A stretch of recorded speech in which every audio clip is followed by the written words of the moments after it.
Avec cette nouvelle astuce VBA Excel, nous allons apprendre à parer automatiquement les cellules de couleur spécifiques en fonction des saisies émises. Sur l'exemple illustré à l'écran, nous travaillons sur un planning des absences des salariés. Ces absences sont marquées par des couleurs spécifiques en fonction des causes. Ces causes sont listées dans une colonne sur la droite du tableau avec leurs couleurs associées. Lorsque l'utilisateur valide une raison pour une date et pour un salarié précis dans le planning, comme ici par exemple avec le motif retard, eh bien, vous remarquez que la cellule se pare automatiquement de la signalétique pour la rangée par rapport à la rangée des causes. L'avantage et l'intérêt par rapport à des règles de mise en forme conditionnelles prédéfinies sont manifestes. Dans la colonne placée sur la droite du tableau, l'utilisateur, ou plutôt l'opérateur, peut créer de nouvelles raisons d'absence avec leur signalétique. Dès lors, elles sont automatiquement prises en compte lors de la saisie dans le planning, sans avoir dû créer une nouvelle règle en amont pour la considérer. Illustration ici, par exemple avec une raison saugrenue, ND pour non défini, que nous allons parer d'un fond jaune et d'un texte rouge. Elle n'existait pas avant, et pourtant, désormais dans le planning, pour Tom et Jerry le jeudi 9 à validation, eh bien vous constatez que désormais, cette cause, ce motif d'absence, est directement reconnu avec une symbolique qui lui est propre pour faciliter la lecture et l'interprétation par l'administrateur.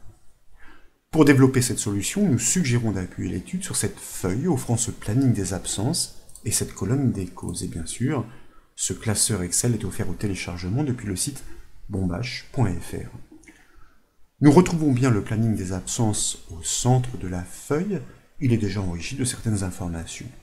La rangée des raisons possibles est énoncée sur la droite en colonne L, avec pour chaque cause une couleur spécifique comme nous l'avions constaté. À ce stade, bien sûr, si vous saisissez une cause d'absence dans le planning, les couleurs ne sont pas appliquées. Le code VBA ne réagit pas puisqu'il n'existe pas encore. Si vous déployez la zone nom en haut à gauche de la feuille Excel, vous remarquez que deux plages nommées existent. La première, planning, représente les cellules du planning des absences.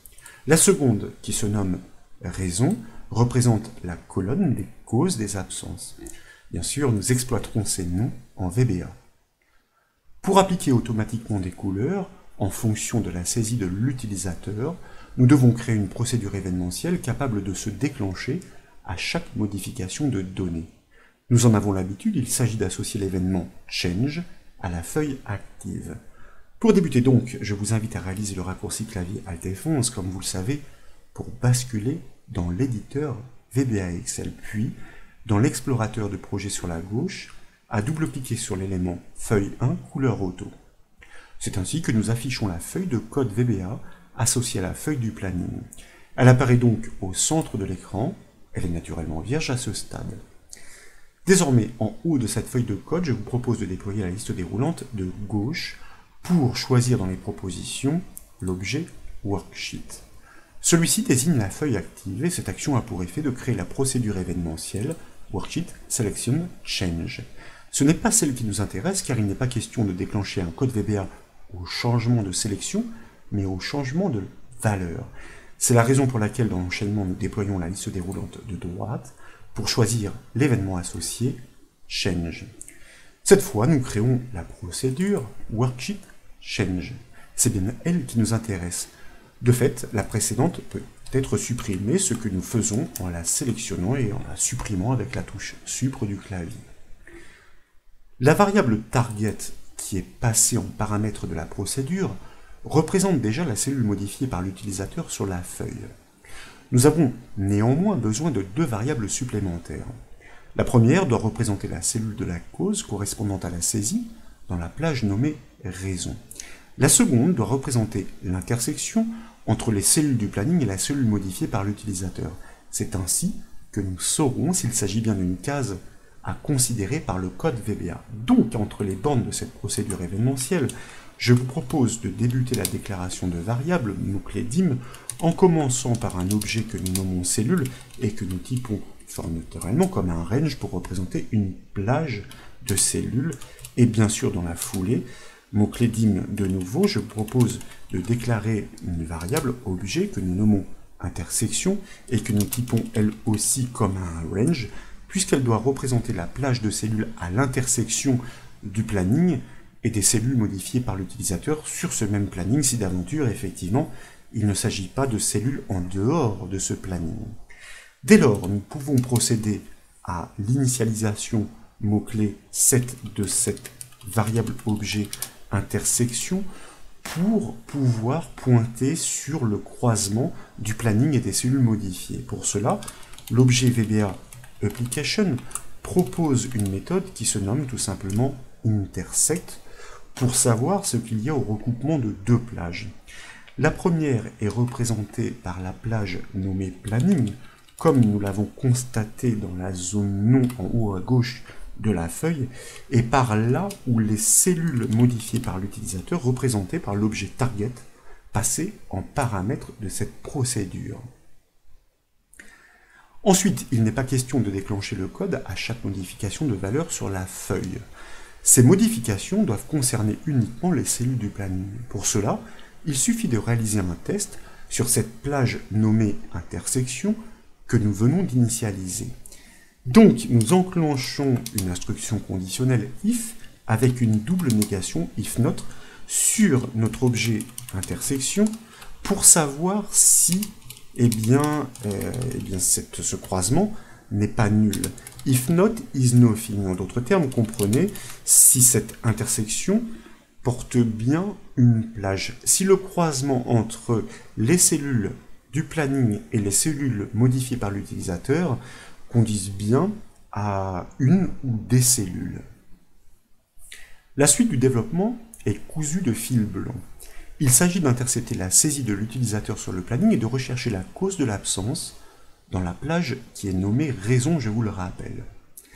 Pour cela, dans l'instruction conditionnelle, nous allons commencer par initialiser mot-clé set, notre objet cellule que nous avions déclaré à cet effet, pour pouvoir réaliser une recherche dans la plage qui se nomme raison, je vous le rappelle, et que nous mentionnons entre crochets, sur laquelle nous appliquons la méthode find pour pouvoir trouver le motif de l'absence saisie par l'utilisateur au moment de la modification de la ou des cellules qui sont au croisement, donc dans l'intersection. Et si cette cause est trouvée, donc une fois encore instruction conditionnelle avec une double négation sur notre objet cellule que nous venons d'initialiser, if not cellule is nothing, certifiant que cette cause existe bien dans la plage raison, nous pouvons poursuivre le traitement dont le but est de pouvoir associer ou approprier les couleurs de la cause issue de la plage raison dans la plage des motifs sur le planning. Donc, pour résumer, on va se répéter, si la cause de l'absence est trouvée, is not cellule is nothing then, nous devons répliquer ces couleurs dans le planning. C'est une simple question d'affectation des propriétés de police entre la cellule appelante, target, et la cellule trouvée, représentée par notre objet cellule. Dans les bornes de cette nouvelle instruction conditionnelle, par esprit d'optimisation, nous allons déjà utiliser un block with sur notre objet target pour ne pas le répéter inutilement, même si nous allons l'appeler simplement à deux reprises.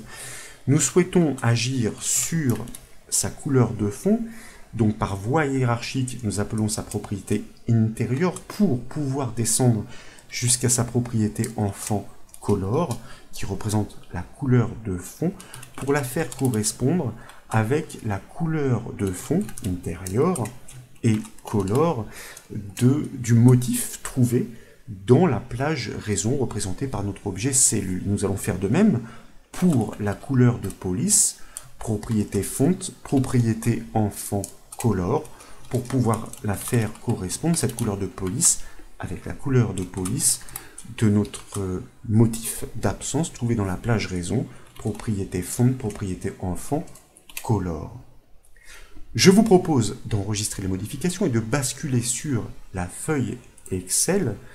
Et désormais, donc, si vous ajoutez un motif d'absence, comme pourquoi pas ici maladie et que vous le validez avec la touche entrée du clavier, aussitôt vous constatez que eh bien, la cellule ou les cellules concernées se parent des couleurs de la signalétique qui sont prédéfinies sur cette cause. Pour inscrire des motifs sur plusieurs cellules à la fois, parce que un salarié pourrait être absent par exemple toute une semaine, comme ici du lundi au vendredi, il suffit de sélectionner l'ensemble des cellules, d'écrire le motif directement comme si seule la première cellule était sélectionnée, comme par exemple RTT, et puis de valider par contre non pas avec la touche entrée du clavier, mais avec le raccourci clavier CTRL entrée, pour constater que le code VBA réagit parfaitement sur la plage, qui recoupe bien le planning, qui trouve la cause, qui réceptionne ces couleurs pour les appliquer sur celles que nous avions effectivement définies, ou plutôt présélectionnées ici. De plus, si vous créez un nouveau motif dans la colonne des raisons, comme nous l'avons fait en préambule, nous n'allons pas les chercher plus loin, avec pourquoi pas les deux lettres ND pour non défini, motif auquel nous allons appliquer les couleurs qui sont choisies par défaut ici, un fond jaune, une couleur de police rouge, et que ensuite vous l'entrez dans le planning, pourquoi pas pour Wilda Rachid ici le vendredi et le lundi, que nous tapons ces deux lettres, en l'occurrence motif, et que nous le validons par contrôle entrée, et bien instantanément, vous remarquez que cette signalétique personnalisée et nouvelle est directement appliquée dans le planning des absences des salariés. Voilà entre autres tout l'intérêt du code VBA. Il s'agit de souplesse et d'adaptation au fil des évolutions qui sont proposées par les fonctions et les procédures que nous créons. J'espère donc que ce nouveau développement, cette nouvelle astuce vous a plu. Si c'est le cas, comme toujours, je compte sur vous pour mettre un petit j'aime à la vidéo et comme vous le savez, vous pouvez retrouver toutes les astuces et formations sur le site bombage.fr. Je vous remercie.